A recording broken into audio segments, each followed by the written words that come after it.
Hi viewers, இப்போ நம்ம பார்க்கக்கூடிய மூவி வந்து ஏஆர்எம். அந்த மூவியோட ரிவ்யூ தான் பார்க்க போகிறோம். இதுக்கு என்ன விளக்கம் அப்படின்னா, அஜேந்தனே ரண்டனம் மோஷனம். இதுக்கு என்ன தமிழில் விளக்கம் அப்படின்னு பார்த்தீங்கன்னா, அஜினின் இரண்டாவது திருட்டு.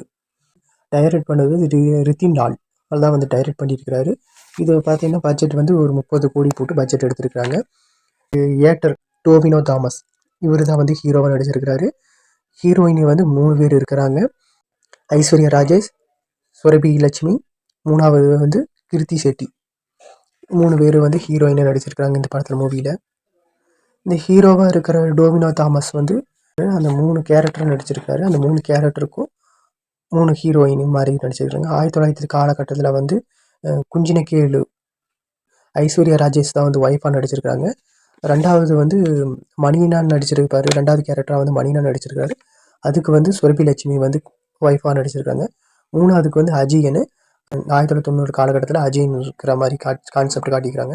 அதாவது லவ் பண்ணுற பொண்ணாக வந்து கிருத்தி செட்டி வந்து நடிச்சிருக்கிறாங்க. கேரளா சார்ந்த காலில் இந்த 3 இதுலேயுமே இப்போ 3 கான்செப்ட்லையுமே அவரை தலைமுறையாக வந்து கொண்டு வந்த அந்த 3 கான்செப்ட்லையுமே ஒரு விளக்கை வந்து வச்சு ஒரு மையமாக வச்சு இந்த ஒரு கதையை வந்து எடுத்திருக்கிறாங்க. இந்த ஒரு விளக்கு அப்படிங்கிற என்ன கான்செப்ட் அப்படின்னா, ஒரு விண்கல் வந்து ஒரு தண்ணியில் வந்து கிடைக்குது. அந்த கிடைச்ச வெண்கலமால் உருக்கி ஒரு விளக்கை தயாரிக்கிறாங்க. அது வந்து ஒரு பெண் உருவ சிலையை போன்ற செய்கிறாங்க. பெண் உருவ சிலையை வந்து 4 கையிலும் 4 விளக்கு இருக்கிற மாதிரியும், அந்த விளக்கு இருக்கிறவங்களுக்கு வந்து செழிப்பும் மந்திர சக்தி இருக்கிற மாதிரி நம்பிக்கை அந்த தயாரிக்கிறாங்க. அந்த நாட்டை சார்ந்த ஹரிபுரா அரசர் வந்து அவர் வந்து உருவாக்குறாரு. உருவாக்கி அந்த அதை கோயிலாக வச்சு ஒரு ராஜ்யத்தை ஆள்ற மாதிரி காட்டிக்கிறாங்க. அந்த சமயத்து காலகட்டத்தில் 1900 காலகட்டத்தில் தான் வந்து இந்த குஞ்சிலக்கேளு ஒரு போர் வீரனாக இருக்கிற மாதிரி கான்செப்ட் காட்டியிருக்கிறாங்க. இந்த குஞ்சிலக்கான போர் வீரன் எப்படி என்ட்ரி ஆகுறா அப்படின்னா, வெளிநாட்டவர் வந்து ஆக்கிரமிக்கிறாங்க. அதாவது ஆங்கிலேயர் வந்து ஆக்கிரமிக்கிற மாதிரி. அப்போ வந்து அங்கே இருக்கிற வளத்தையெல்லாம் வந்து சுரண்டி எடுத்துகிட்டு போகும்போது கப்பலில் ஏற்றிட்டு இருக்கிற சமயத்தில், அதாவது அந்த நாட்டு வளத்தையெல்லாம் வந்து ஒரு மூட்டை கட்டியோ ஒரு செல்வத்தையோ எல்லாமே வந்து எடுத்து ஏற்றுமதி பண்ணிட்டு இருக்கும்போது, அந்த சமயத்தில் வந்து கதாநாயகன் வந்து குஞ்சிலக்கேளு வந்து ஒரு என்ட்ரி ஆகிற மாதிரி காட்டியிருக்கிறாங்க. அவங்களோட ஃபைட்டு வந்து இவர் பண்ணி அந்த இடத்த மீட்டுறாரு. அதுக்குண்டான செல்வத்தையெல்லாம் மீட்டுறாரு. அப்போ அந்த பகுதியை ஆண்டு இருக்கக்கூடிய ஹரிபுர அரசர் வந்து உனக்கு என்ன வேணும் அப்படின்னு கேட்கும்போது, எனக்கு வந்து அந்த அவர் தயாரித்த அந்த சிலையை வந்து கேட்குறாரு. அதாவது அந்த விளக்கை வந்து கேட்குறாரு. அந்த விளக்கும் அவர் கொடுத்துட்றாரு. அந்த கொடுத்து அந்த ஊருக்கு அவரோட ஊருக்கு வந்து கொண்டு போய் அது கோயிலில் வைக்கிற மாதிரி காட்டிக்கிறாங்க. அப்போ வந்து அவரை வந்து பெருமை மிக்கதாக வந்து எல்லாமே கருதுனாங்க, மக்கள் எல்லாம் கருதுனாங்க. ஆனால் அவர் வந்து லவ் பண்ணி ஒரு கல்யாணம் பண்ணுறாரு. அவர் வந்து தாழ்த்தப்பட்ட ஒரு குளத்தில் ஒரு பொண்ணை வந்து லவ் பண்ணி கல்யாணம் பண்ணுறாரு. அதனால் மக்களோட எதிர்ப்பு சந்திக்கிறாரு. அதில் வந்து நோய்வாய்ப்பட்டு இறக்குற மாதிரி ஒரு கான்செப்ட் கொண்டு வராங்க. அதுக்கு பின்னாடி வந்த 1950 காலகட்டக்கூடிய வந்த அந்த மணியன் அந்த தலைமுறையில் வந்த அந்த பாதிப்பு, அந்த லவ் பண்ணி அந்த மேரேஜ் பண்ணுறதுனால தாழ்த்துப்பட அந்த குளத்தில் வந்ததுனால அவர் அதில் பாதிப்பு அடைகிறாரு. அந்த மணியன்கிற பாதிப்பு அடைகிறாரு. அந்த மணியன் பாதிப்பு அடைஞ்சு அவர் திருடனாக வந்து வராரு. மக்களிடையே திருடனாக வந்து பேசப்படுறாரு. அந்த சமய காலகட்டத்தில் வந்து என்ன ப்ராப்ளம் அப்படின்னா, அவங்க அப்பா வந்து கொண்டு வந்த விளக்கை வந்து சிலையை வந்து வச்சு அதனால ப்ராப்ளம் ஏற்படுது. அதனால் அவர் வந்து என்ன பண்ணுறாரு, இந்த மணியன்கிறவர் அவங்க அப்பா வாங்கிட்டு வந்த அந்த சிலையை தூக்கிட்டு வந்துடுறாரு. தூக்கிட்டு வந்து செக் பண்ணும்போது அது வந்து உண்மையான சிலை இல்லை அப்படின்னு தெரிஞ்சு போயிடுது. இது வந்து உருவாக்கப்பட்ட சிலை அப்படின்னு சொல்லி ஒரு செம்பு சிலை அப்படிங்கிற மாதிரி தெரிஞ்சு வருது. அப்படின்னு உண்மையான சிலை எங்கே இருக்குது அப்படின்னு அவர் தேடுறாரு. அவர் ஹரிபுரா மகாராஜா கொடுத்தாருல, அவர்கிட்ட தான் அந்த சிலை இருக்குது. அந்த ராஜ்யத்தில் அவர் போய் பார்க்குறாரு. அவர் கோயிலில் இல்லை. அவர் மறைமுகமாக ஒரு நிறைய பாதுகாப்பு வச்சு அந்த சிலையை வச்சுருப்பார். அந்த பாதுகாப்பு வந்து இப்போ இந்திய காலத்தில் ஒரு ஹாலிவுட் படத்தை ரேஞ்சில் வந்து அந்த பாதுகாப்பு வந்து பண்ணி வச்சிருக்கிற மாதிரி அந்த காலத்துலேயே வச்சிருக்கிற மாதிரி அதை காட்டியிருக்கிறாங்க. ஸோ அது கொஞ்சம் பார்க்குறதுக்கு கொஞ்சம் நல்லாவே த்ரில்லராக இருந்தது.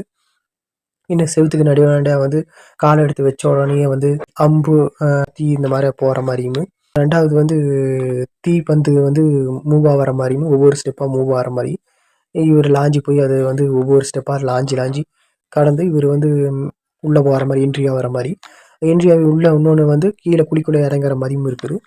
அந்த பாக்ஸில் இறங்குற உடனே அந்த குழிக்குள்ளே இருக்கிற பாக்ஸில் இறங்கின உடனே அப்படின்னா 9 நவரத்தினங்கள் வந்து வச்சுருக்கிறாங்க. அது வந்து பசில்ஸு சால்வ் பண்ணுற மாதிரி இருக்குது. அந்த பசில்ஸை தப்பாக சால்வ் பண்ணால் தண்ணி வந்து ஃபுல்லாக முழுக்கிற மாதிரி இருக்குது. அவர் 3 ஸ்டேஜுமே தப்பு பண்ணிடுறாரு. 4வது ஸ்டேஜ் தான் வந்து இந்த பசில்ஸை வந்து சால்வ் பண்ணுறாரு. அந்த பசில்ஸை சால்வ் பண்ண உடனே வந்து அது ஓப்பன் ஆகிடுது. ஓப்பன் ஆகி உள்ளே போயிடுறாரு. அந்த ஓப்பன் ஆகி உள்ளே போன உடனே வந்து அந்த சிலையை கண்டுபிடிச்சிடுறாங்க. அந்த சிலையை அவர் தொட்ட உடனேயே வந்து அவர் ஏற்கனவே இந்த பசில் சால்வ் பண்ணுறதுக்கு முன்னாடி வந்து ஒவ்வொரு ஸ்டேஜாக கடக்கிறாருல, அதனால ஏற்பட்ட காயங்கள், ரத்தங்கள் எல்லாமே வந்து ஃபுல்லாமே வந்து கம்ப்ளீட்டாக வந்து சரியாகி போயிடுது. அப்போவே வந்து ஆறி போயிடுது. இதை பார்த்துட்டு அவர் ஆச்சரியப்படுறாரு. அந்த ஆச்சரியத்தோடயே வந்து சிலையை தூக்கிட்டு வந்துடுறாரு. அவர் இடத்துக்கு வந்து காட்டிட்டு அவர் ஒய்ஃபு கிட்ட காட்டுறாரு. அந்த ஒய்ஃபும் வந்து மக்களால் ஏற்பட்டக்கூடிய பிரச்சனை, காயம் இருக்கும். அதுவும் சரியாயிரும். அதனால் வந்து ஏற்கனவே வச்சிருக்கிற சிலை வச்சிருக்கிறாரு. இந்த சிலையுமே வந்து 2வது சிலையாகிறது. இப்போ 2 சிலையும் அந்த ஏற்கனவே வச்சிருக்கிற சிலைய மறுபடியும் பழையபடியே கொண்டு போய் அந்த ஊர் ஜனங்கக்கிட்டயே வச்சிடலாம். அந்த செம்பு சிலைய கொண்டு போய் வச்சிடலான்னு நினச்சி அந்த தீப சிலைய தூக்கிட்டு போய் அந்த இடத்துக்கு கொண்டு போறதுக்கு முன்னாடியே வந்து மக்களுக்கு தெரிஞ்சிருது. ஏதோ திருடிட்டு போறான்னு தெரிஞ்சிருது. அந்த இதில் பிடிக்கும்போது இவன் உண்மையா இந்த கோயில் சிலைய தான் எடுத்திருக்கிறான் அப்படின்னு தெரியும்போது மக்கள் ரொம்பவுமே வந்து ஆவேசப்பட்டு நிறைய பேர் கூட்டம் கூடிடுறாங்க. அந்த சண்டை இவன் வந்து அதை தடுத்து சண்டை போட்டு இவன் வந்து மலை உச்சிக்கே போயிடுறாங்க. மலை உச்சிக்கு போன உடனேயே வந்து இவன் சிலையை வச்சு அந்த மலையிலேருந்து தூக்கி போட்டுருவேன்னு காட்டும்போது அந்த சமயத்தில் வந்து இவங்கள வந்து இந்த ஒய்ஃபும் அவனுக்கு ஒரு புள்ள பிறந்திருக்கு. அந்த புள்ளையும் 2யுமே நான் கொன்றுவோம் அப்படின்னு மக்களுக்கு சொல்கிறாங்க. சொல்கிற சமயத்தில் அவன் சிலையை வச்சுட்டு அவன் அப்படியே பின்னாடி அப்படியே அந்த எட்டி குச்சிற மாதிரி காட்டி வைக்கிறாங்க. அதில் அவன் டெத்தான மாதிரி ஒரு கான்செப்டில் கொண்டு போய் வைக்கிறாங்க. அதன் பின்னாடி வந்து அந்த வாரிசில் பாதிக்கப்பட்டு, அதாவது அந்த மணியனோட ஒய்ஃபுக்கும் அவனுக்கு பிறந்த ஒரு பிள்ளைக்கும் பாதிப்பு அடையிறாங்க. இதனால வந்து இந்த கோயிலுக்குள்ளேயே என்ட்ரி ஆகக்கூடாதுன்னு ஒரு ரூல்ஸை போடுறாங்க. இதை திருட்டுன்னு சொல்லி ஒரு முத்திரையும் குத்துன மாதிரி குத்திடுறாங்க. இதனால் அந்த பிள்ளைக்கு பிறந்த வாரிசு தான் வந்து இந்த அஜயன். இந்த அஜயன்கிறத வந்து அந்த மணியனோட ஒய்ஃப் வந்து பாட்டி வந்து இவனுக்கு வந்து தப்பான திருட்டு வழி தான் சொல்லி தருவாங்க. இந்த திருட்டு வழியினால ஒரு திருடிட்டு வந்துடுறான். அந்த திருடிட்டு வரும்போது ஒரு புள்ளைய ஒன்று பார்த்துருது. அந்த புள்ளைய பார்க்கறனால அதுதான் அந்த புள்ள வருங்காலத்தில் கதாநாயகியாக வருது. இப்பத்த இதில் வந்து கிருத்தி செட்டியாக வந்து வர்ற மாதிரி காட்டிக்கிறாங்க. தெரிஞ்சுமே அந்த புள்ள வந்து மன்னிச்சு சிரிச்சுட்டு போகிற மாதிரி காட்டிக்கிறாங்க. அதுக்கு முன்னாடி இந்த கீர்த்தி செட்டியோட அவங்க அம்மா வந்து இவங்க வருங்காலத்தில் உண்டான கதையை சொல்லியிருப்பாங்க. அதாவது இந்த கதை எப்படி சொல்லியிருப்பாங்க அப்படின்னா, நைட் தூங்கும்போது சின்ன வயசுலேயே இருக்கும்போது இந்த சிலை எப்படி வந்ததுன்னு சொல்லியிருப்பாங்க. 1900 காலகட்டத்தில் வந்து இந்த குஞ்சிலக்கேடு பற்றி வீரத்தை பற்றி பெருமையாக சொல்லியிருப்பாங்க. அப்போ சொல்லிட்டு இருக்கும்போது இதுக்கு வாரிசு இருக்குதா இல்லைன்னு கேட்பாங்க. இந்த வாரிசு பற்றியெல்லாம் நீ கேட்காத அப்படின்னு சொல்லியிருப்பாப்படி. அந்த வாரிசுலாம் வந்து இப்போ திருட்டு பையனாக இருக்கிறான் அப்படின்னு நல்லா சொல்லியிருப்பாங்க. சரி அதோட வாரிசெல்லாம் நல்லா இருக்காங்க அப்படின்னு கேட்கும்போது எப்படி அதெல்லாம் சொல்லல. அவங்க அம்மா சொல்லாம இருக்காங்க. நீ தூங்கு அப்படின்னு சொல்லிடுறாங்க. இதெல்லாம் கேட்கக்கூடாது தூங்கு அப்படின்னு சொல்லியிருக்கிறாங்க. இந்த பிள்ளை ஏதோ அந்த வாரிசு எப்படி கண்டுபிடிச்சி சின்ன வயசுலேயே இந்த பையன் தான்னு சொல்லி கண்டுபிடிச்சிருது. அஜயன் தான் அந்த அந்த வம்சாவளியை சேர்ந்தவன் தெரிஞ்சிருது. அந்த சமயத்தில் தெரிஞ்ச சமயத்தில் தான் வந்து இவன் திருடிட்டு இருக்கிறத பார்க்குறான். திருடிட்டு பார்க்க உடனே அந்த பிள்ளைக்கு வந்து மன்னிச்சு விட்டுருது. விட்ட உடனே 2 பேருக்கு அப்போ இருந்தே வந்து ஸ்டார்டிங் பழக்கம் வந்து வந்துடுது. இது வந்து கன்டினியூஸாக வந்து இப்போத்த முதல் வந்து ஜென்ரேஷன் வரைக்கும் அது பழகிட்டு இருக்கிற மாதிரி தான் காட்டிக்கிறாங்க. அதாவது சிறு வயசுலேருந்தே இப்போ 20, 25 வருஷம் வரைக்கும் அந்த பழக்கம் இருக்கிற மாதிரி காட்டிக்கிறாங்க. இப்போ வந்து அந்த அந்த திருட்டு தொழில் இருக்கும்போது அவங்க அம்மா வந்து கண்டிஷன் போடுறாங்க. இந்த மாதிரி திருடக்கூடாது. இந்த மாதிரி சத்தியம் வாங்கிக்கிறான். அதனால் அந்த சத்தியத்துக்கு உட்பட்டு இவன் திருடாமல் எலக்ட்ரிஷியன் தொழிலை வந்து பார்க்குறான். எலக்ட்ரிஷியனும் அந்த ஒலிபெருக்கி வச்சு சவுண்ட் எஃபெக்ட் வச்சு ஒரு விழா காலத்துலேயோ இந்த மாதிரி வந்து வச்சு இவன் வந்து இவனோட சம்பாதிக்கிற மாதிரி இவனை காட்டிக்கிறாங்க. அப்படிங்கும்போது ஏதாச்சும் வீட்லேயே எலக்ட்ரிஷியன் போயிடுச்சுன்னா இவன் தான் வந்து சரி பண்ணி தருவான். பஞ்சாயத்தில் இருக்கக்கூடிய தலைவராக வந்து அந்த கோயிலுக்கு தர்மகர்த்தாவாக இருக்கக்கூடியது கீர்த்தி செட்டியோட அவங்க அப்பாவா ஒருத்தர் காட்டுறாங்க. அவர் வந்து பணபலம் இருக்கிற ஒரு ஆளாக வந்து காட்டிக்கிறாங்க. கேரக்டராக இருக்கிற காட்டிக்கிறாங்க. அவர் வீட்டுக்கு ஒரு நாள் ரிப்பேர் ஆகிடுது. அப்போ அந்த சமயத்தில் இந்த பையன் வரான். இவர் வந்து மதிக்கவே இல்லை. இவனை தவிர வேறு ஆள் இல்லையா அப்படின்னு கேட்குறாங்க. இவனை தவிர வேறு ஆள் இல்லை, எலக்ட்ரிஷியனுக்கு ஒருத்தன் தான் இருக்கிறா அப்படின்னு சொல்லிட்டு பிடிக்காத முறையில் இவனை வந்து உள்ளே அனுப்புகிறாங்க. இவங்க அதே சாக்காட்டை வச்சு இந்த அஜயனும் கீர்த்தி செட்டியும் லவ் பண்ணிகிட்டே இருக்கிறாங்க. இந்த இடைப்பட்ட காலத்தில் இந்த ஏதோ ஒரு திருட்டு போச்சுன்னா வந்து இவனைத்தான் இந்த அஜயனை தான் வந்து பிடிச்சிட்டு போவாங்க. போலீஸ் ஸ்டேஷனில் கொண்டு போய் விசாரிப்பாங்க. ஆதாரம் எது இல்லைனாலும் மறுபடியும் திரும்பி இவன் வந்து ரிலீஸ் பண்ணிடுவாங்க. இதே மாதிரி தான் போயிட்டு இருக்கு. அப்போ இந்த சமயத்தில் தான் வந்து ஒரு வில்லன் ஒருத்தர் என்ட்ரி ஆகுறாரு. அவர் வந்து என்ன சொல்லி என்ட்ரி ஆகுறாரு அப்படின்னா, நான் வந்து ஒரு அந்த டெலிவிஷன்லேருந்து வரேன். உங்கள் ஊரோட இந்த கோயிலை பற்றி நான் பெருமையாக வந்து நான் டெலிவிஷனில் வந்து நான் சொல்லணும். அதை பற்றி டீட்டெயில் நீங்கள் வந்து சொல்லணும். நான் அந்த கோயிலை பற்றியெல்லாம் நான் புகைப்படமெல்லாம் சிலதை எடுத்துக்கிறேன் அப்படின்னு சொல்கிறது. அதுக்கு அவர் கீர்த்தி செட்டியோட அவங்க அப்பா, அதாவது கொஞ்சம் ஊர் தலைவராக இருக்கிறவர், அவர் வந்து அலோட் பண்ணிடுறாரு. அதே மாதிரி அவன் போட்டானா வந்து எடுக்க போகிற மாதிரி போகிறான். ஒரு டைம் தான் வந்து ஹீரோவுக்கு இன்னொரு அட்வான்டேஜும் இருக்கிற மாதிரி காட்டியிருக்காங்க. களரி வித்தியில் வந்து கொஞ்சம் எக்ஸ்பர்ட்டாக காட்டியிருக்கிறாங்க. அது மட்டும் இல்லாமல் வர்ம கலையிலையுமே வந்து சிறந்தவனாக காட்டியிருக்கிறாங்க. அந்த ஊரில் வந்து சிறந்தவங்க வந்து இந்த கதாநாயகனும் கூட இருக்கிற இன்னொருத்தனையும் காட்டியிருக்கிறாங்க. இந்த 2 பேத்துல போட்டியில வருஷம் போட்டியில வந்து ஊர் திருவிழாவில் கலந்துக்கூடியவங்க வந்து ஃப்ரெண்டு தான் வந்து கலந்துக்கிறாப்படி. கதாநாயகனை வந்து கலந்துக்க விடுறதில்ல. ஏன்னா வந்து இவன் ஊரை வந்து தாழ்த்தப்பட்டவனா நினைக்கிறனால வந்து ஒதுக்கி வச்சிடுறாங்க. இவன் எந்த ஒரு விழாவிலையுமே எந்த ஒரு இதுலையும் வந்து இவங்கள வந்து கணக்கு சேர்த்துறதில்ல. இவங்க வீட்டில் இருக்கிறவங்க யாருமே வந்து அந்த ஊர் திருவிழாவில் வந்து அலோவ் பண்ணுறதில்ல. வில்லன் வந்து ஃபோட்டோ ஷூட் பண்ணுற மாதிரி கட்டிக்கிறாங்க. இவங்க இடத்த வந்து பார்வையிட்டு ஃபோட்டோ ஷூட் பண்ணுற மாதிரி கட்டிக்கிறாங்க. அடுத்து வந்து கோயிலில் வந்து பார்த்து ஃபோட்டோ ஷூட் பண்ணுற மாதிரி காட்டிக்கிறாங்க. அந்த சமயத்தில் இரவில் வந்து ஃப்ரெண்டு வந்து ஏதோ பிரச்சனை இருக்கிற மாதிரி கோயிலில் பேசியும் இருக்கிற மாதிரி சொல்லி கதாநாயகி இழுத்துட்டு போகிறாப்படி. கதாநாயகனும் அங்கே போய் பார்த்து கோயிலில் போய் பார்க்குறாப்படி. என்ன பிரச்சனை இந்த மாதிரி சொல்லும்போது அந்த டைமில் வந்து வில்லன் என்ட்ரி ஆகுறாப்படி. அதாவது என்னென்னா இந்த டெலிவிஷன்லேருந்து வந்தேன்னு சொல்கிறாங்க, அவன் என்ட்ரி ஆகுறாப்படி. என்ட்ரி ஆகிட்டு இந்த கோயில் இருக்கிற சிலையை வந்து நீ பார்த்தியா அப்படின்னு சொல்கிறாரு.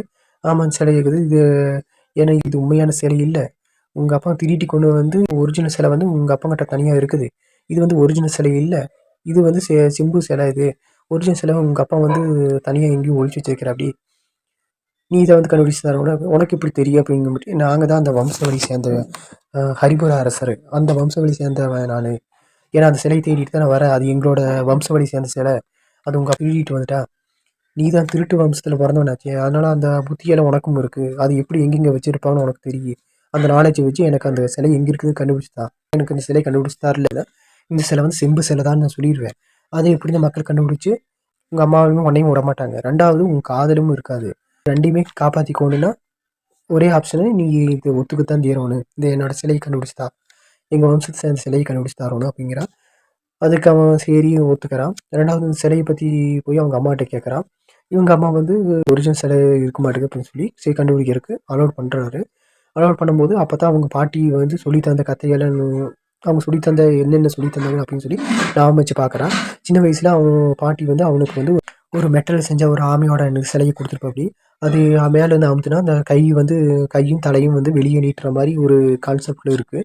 காரணம் இல்லாமல் கொடுத்துருக்க மாட்டாங்கன்னு ஓச்சு வச்சு பார்ப்பான். அந்த ஆமை இருக்கிற இடத்துல எல்லாம் போய் வந்து ஒவ்வொன்றா தொலைவி பார்த்துட்டு இருப்பான். அந்த சமயத்தில் ஒரு விழா வருது, ஃபங்க்ஷன் வருது. வில்லனாக இருக்கிறவன் ரொம்பவுமே டார்ச்சர் பண்ணிகிட்டே இருக்கிறனாலையும் இந்த விழா சமயத்தில் பயன்படுத்தி ஸ்பீக்கர் இருக்குது, அந்த ஸ்பீக்கரில் வந்து அனௌன்ஸ்மெண்ட் பண்ணிடுறான். என்னென்னு பண்ணுறான் அப்படின்னு இந்த கதாநாயகன், எனக்கும் அந்த ஊர் தலைவரோட மகளுக்கும் லவ் பண்ணுறோம் அப்படின்னு சொல்லிடுறான். அது அவங்க அப்பனுக்கு தெரிஞ்சிருது. அந்த பஞ்சாயத்து ஊர் தலைவருக்குன்னு தெரிஞ்சிடுறதுனால அவங்க அப்பா போய் அவங்க பொண்ணுக்கிட்டே கேட்குறாங்க, டைரெக்டாக கேட்குறாங்க, இது உண்மையா இல்லையான்னு கேட்குறாங்க. அவளும் ஒத்துக்கிறான். அதனால் வந்து அது ஊரை விட்டு தாட்டுறதுக்கும் பார்க்குறான். ரெண்டாவது கதாநாயகனை வந்து கொல்றதுக்கும் பார்க்குறான். வெளி சைட்லேருந்து ஆளை வந்து கொண்டு வரான். கொண்டு வந்துட்டு அவனை ஏற்கனவே வந்து அவன் விழாவில் கலந்துக்கூடிய அந்த களரி வித்தையை தெரிஞ்சவனை வந்து விளையாடுறதுக்கு இல்லாமல் அவனுக்கு உடம்பு சரியில்லை, அவனால் முடியாது, அதனால் இந்த களரி வித்தையை நீ தான் வந்து விளையாடணும் அப்படின்னு சொல்லி நீ ஜெயிச்சு காட்டணும், ஊர் மக்கள் சார்பில், ஊர் பொதுமக்கள் சார்பில் நீ இதை வந்து விளையாடணும் அப்படின்னு சொல்கிறாங்க. அதுக்கு அவங்க அம்மாலும் வந்து நீ ஒத்துக்கிட்டு தான் தீரணுங்கிறாங்க. இந்த சரி இவனை அதே இதில் இவனும் ஏற்றுக்கிறான். ஏற்றுக்கிட்டு சண்டை போடுற மாதிரி காட்டுறாங்க. அந்த சண்டை போடுற சமயத்தில் வந்து அந்த இன்ஸ்பெக்டருக்கு, போலீஸ் இன்ஸ்பெக்டருக்கு வந்து வேறு அஜய்கிட்ட கதாநாயகிட்ட வந்து சொல்கிறப்படி, இங்கே பிரச்சனை இருக்கிற மாதிரி இருக்குது, நீங்கள் கொஞ்சம் சேஃபாக இருந்துக்கோ அப்படிங்கிறப்படி. அதை அவனுக்கு தெரிஞ்சிட்டான். அவனுக்கு தெரிஞ்சு கதாநாயகா அந்த இதே மாதிரி கடல் வித்தியை தெரிஞ்சவனுக்கு வந்து சண்டை போட வைப்பாங்க. பஞ்சாயத்து ஊர் தலைவர்களெல்லாம் சேர்ந்து சண்டை போட வைப்பாங்க. அதில் இவன் வந்து 2 பேரும் சண்டை போட்டு இப்படி இந்த கதாநாயகி ஜெயிச்சிடறான். அந்த ஜெயிக்கிற சமயத்தில் என்ன பண்ணிடுறான், இந்த வில்லனாக இருக்கிறவன் நீ ஜெயிக்கக்கூடாது, தோக்கணும்னு சொல்லி ஒரு சைகை காமிக்கிறான். அந்த சைகைப்படி இவன் வந்து தோத்த மாதிரி ஸ்டேஜை விட்டு கீழே விழுந்த மாதிரி காட்டி வைக்கிறாங்க. விழுந்த உடனே வந்து தோத்த மாதிரி நினச்சி எல்லாமே வந்து கலைஞ்சு போன அந்த பஞ்சாயத்து ஊர் தலைவர் வந்து கொல்றதுக்கு சான்ஸ் கிடைக்கலையே, இவனை வச்சு ஏதாவது இவனை கொல்லான்னு நினச்சோம். ஆனால் இவன் எப்படியோ ஒரு வழியில் வந்து தப்பிச்சிட்டான். இவன் கொல்ல முடியாது. ஆனால் சண்டை போடுற விதத்தில் பார்த்து இவன் ஜெயிக்க முடியாது. அதனால கொல்றதுக்கு நிறைய ஆள் ஓட்டுற மாதிரி காட்டி வைக்கிறாங்க. பொன்னியும் ஒரு சைடில் வந்து கார் ஏற்றி அனுப்புகிற மாதிரி காட்டி வைக்கிறாங்க வெளிப்பக்கம். இங்கே வந்து இவனை அழிக்கிறதுக்கு நிறைய ஆளுகள் விட்ட மாதிரியும் காமிக்கிறாங்க. இது எப்படியோ வந்து வெளியே ஊருக்கு அனுப்புகிற அப்படின்னு தெரிஞ்சிச்சு.